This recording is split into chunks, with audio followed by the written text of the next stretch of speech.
Welcome students of class 8. Let's start with subject science. By the previous lecture we studied shape of cells, number of cells, size of cells, types of cells. ठीक है, तो आज हम देखते हैं cell structure and function. ठीक है, you have learn that each living organism has many organ. आप जानते हैं कि जितने भी लिविंग ऑर्गेनिज्म हैं सब में लिविंग ऑर्गेनिज्म में ऑर्गन्स होते हैं. ठीक है, डिफरेंट टाइप्स ऑफ ऑर्गन्स होते हैं, डाइजेस्टिव ऑर्गन, सर्कुलेटरी ऑर्गन. ठीक है, तो ये सभी ऑर्गन कैसे बना है. ठीक है, similarly different organs of a plant, इसी तरह प्लांट में भी ऑर्गन सो मेनी टाइप्स, जैसे कि root help in the absorption of water mineral. ठीक है, तो रूट, स्टेम, लीव्स, तो ये सभी जो हैं अलग अलग प्रकार के सेल्स से बनी होती हैं, कोशिकाओं से बनी होती हैं.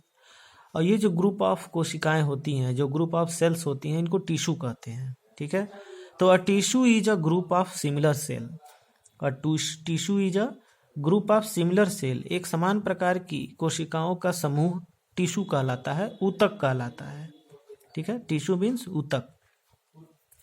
और ये एक स्पेसिफिक फंक्शन करते हैं. ठीक है, और इनका स्ट्रक्चर भी स्पेसिफिक होता है. The cell in a living organism is the basic structural unit.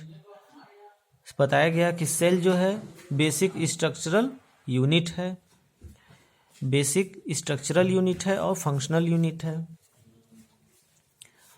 चलिए अब देखते हैं parts of the cell. Cell के पार्ट, सेल के डिफरेंट पार्ट होते हैं, जिसमें कि सबसे फर्स्ट है सेल मेम्ब्रेन. ठीक है, cell membrane. The basic component of a cell are cell membrane, cytoplasm, nucleus. The cytoplasm and nucleus are enclosed within the cell membrane. ठीक है, जो साइटोप्लाज्म है, न्यूक्लियस है, तो cell membrane and also called plasma membrane, जिसको कि plasma membrane भी कहते हैं. The membrane separates cells from one another and also the cell from the surrounding medium. जो सेल मेम्ब्रेन है वो सेपरेट करती है cells from one to another. ठीक है, the plasma membrane is porous. और जो प्लाज्मा मेम्ब्रेन होती है वो पोरस होती है, छिद्रयुक्त होती है. ठीक है, तो जो सेल मेम्ब्रेन है वो अलग अलग सेल्स को डिफ्रेंशिएट करती है, सेपरेट करती है.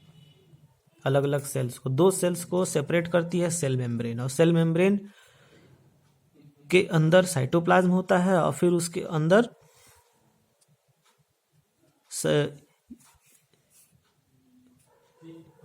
Plasma membrane. ठीक है, plasma membrane is the porous structure. Now movement of substance of materials. और ये प्लाज्मा मेम्ब्रेन जो पोरस होती है, छिद्रयुक्त होती है, उसी के द्वारा मटेरियल्स जो है, substance from one to another move करता है. The boundary of the onion cell is, onion cell जो आप फिगर देख रहे हैं, this is the figure of onion peels. Onion ओनियन, प्याज में जो बहुत ही ट्रांसपेरेंट झिल्ली नुमा निकलता है, उसी का ये माइक्रोस्कोपिक व्यू है. ठीक है, माइक्रोस्कोप में जब उसको देखेंगे तो यहाँ पे आपको अलग अलग इस तरह से सेल्स, कोशिकाएं दिखाई देंगी, जिसमें कि साइटोप्लाज्म फिल होता है सेल के अंदर, और फिर उसके अंदर एक छोटा सा न्यूक्लियस होता है. देख रहे हैं, nucleus. The boundary of the onion cell is the cell membrane. अब ये जो बाउंड्री है सेल, कोशिका की, ये जो बाउंड्री देख रहे हैं, this is what, this is cell membrane. ठीक है, which is differentiate to the other cell, दूसरे सेल से अलग करता है. तो ये देख रहे हैं लाइनिंग, ये सभी क्या है, cell membrane covered by another thick covering called cell wall.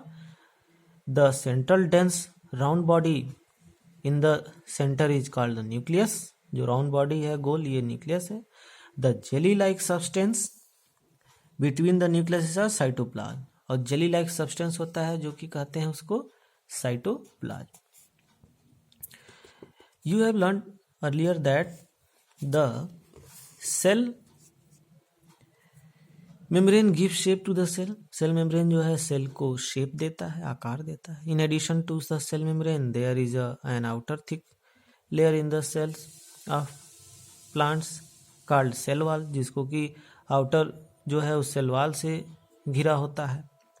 This additional layer surrounding the cell membrane required plant, और उस सेल वाल जो है प्लांट को प्रोटेक्ट करता है, प्लांट की कोशिकाओं को प्रोटेक्ट करता है.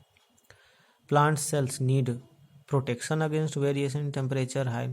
तो प्लांट्स को एक्स्ट्रा प्रोटेक्शन चाहिए होता है क्योंकि वो इन्वायरमेंट में खुले में रहते हैं.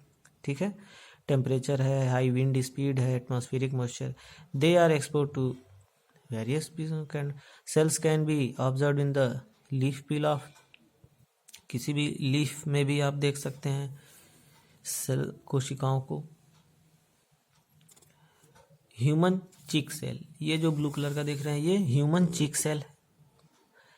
Outer cell membrane and inner nucleus, और न्यूक्लियस की जो मेम्ब्रेन है उसको कहेंगे न्यूक्लियर मेम्ब्रेन, और ये जो फिल होता है ये पूरे सेल में फिल होता है jelly like substance that is cytoplasm.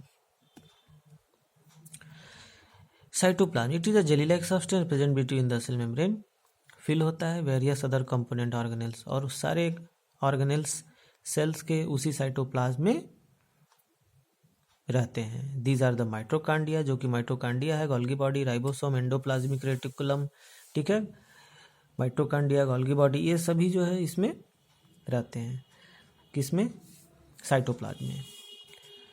अब देखते हैं न्यूक्लियस. न्यूक्लियस की हिंदी मीनिंग है केंद्रक. न्यूक्लियस को हिंदी में केंद्रक कहा जाता है. It is an important component of the living cell. ये लिविंग सेल का बहुत ही इम्पॉर्टेंट पार्ट है. जनरली स्फेरिकल, जो कि सामान्यतः गोल स्फेरिकल होता है, and located in the centre of the, और सेल के बीच में सेंटर में. It can be stained and seen easily with the help of microscope, जो कि माइक्रोस्कोप में आसानी से देख सकते हैं. Nucleus is separated from the cytoplasm by a membrane. Nucleus जो है वो साइटोप्लाज्म से सेपरेट घिरा होता है एक लेयर से, मेम्ब्रेन से, जिसको हम कहते हैं न्यूक्लियर मेम्ब्रेन. ठीक है, तो न्यूक्लियस का मेम्ब्रेन न्यूक्लियर मेम्ब्रेन, और सेल का membrane cell membrane. This membrane is also porous. ये भी मेम्ब्रेन जो है पोरस होता है, छिद्रयुक्त होता है. क्यों? Allows the movement of material, material के आदान प्रदान के लिए, अंदर से बाहर, बाहर से अंदर, between the cytoplasm and the inside of nucleus. With a microscope of higher magnification, इसमें हमको न्यूक्लियोलस दिखता है. ठीक है, we can see smaller spherical body in the nucleus. अब न्यूक्लियस के अंदर एक स्फेरिकल बॉडी दिखता है जिसको हम न्यूक्लियोलस कहते हैं. In addition nucleus contains thread like structure called chromosome. ठीक है, in addition nucleus contain, nucleus में क्या होता है? क्रोमोसोम्स होते हैं जो कि धागे नुमा स्ट्रक्चर दिखाई देता है. दीज कैरीज जीन, और ये कैरी करते हैं जीन को अपने ऊपर, मतलब क्रोमोसोम के ऊपर बहुत ही छोटे छोटे जीन्स लगे होते हैं. एंड जीन्स क्या करता है? Help in inheritance of transfer of character of the parent. Parent के जो कैरेक्टर हैं उनको ट्रांसफर करता है उनके बच्चों में, उनके ऑफ स्प्रिंग में. ठीक है, जैसे पेरेंट के कैरेक्टर, जैसे आई ब्लैक या ब्राउन, हेयर ब्लैक होता है या ब्राउन होता है, तो ये सभी जो कैरेक्टर हैं उनके बच्चों में जाता है. किसके थ्रू जाता है? जीन के थ्रू, क्रोमोसोम के थ्रू. ठीक है, the chromosomes can be seen only when the cell divides. Chromosomes दिखाई देते हैं, कैन बी सीन, जब सेल डिवाइड होता है. सेल डिवीजन में माइटोसिस मियोसिस एक प्रोसेस है सेल डिवीजन का, जिसमें कि उसमें दिखता है कि ये जो क्रोमोसोम है वो कैसे ओवरलैपिंग करते हैं और कैसे एक से दूसरे में ये ट्रांसफर होते हैं. ठीक है, तो students, this is for today, आज के लिए इतना ही, and we will continue in next lecture. So thanks for watch the video.